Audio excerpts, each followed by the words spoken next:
Ayan, kasama ko na. Katabi ko na si David. Apat. So, pangalawa na to. Anarina. Oh my gosh, guys. I won a Hennessy. Yan dito. Thank you.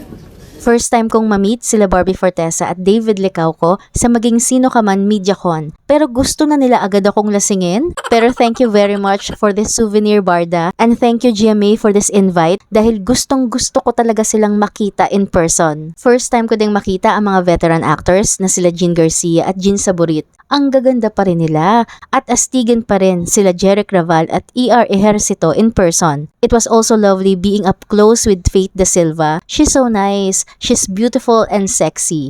At syempre, busog na busog ang mata ko sa kakatingin kay David Licauco that night. Nakalapit din ako up close at na-interview ko pa si Barbie Fortesa. Ang ganda ni Barbie sa personal, guys, at ang sarap niyang kausapin. Sa lahat ng Barda fans out there, I hope makita nyo rin sila in person and I hope to see them again soon.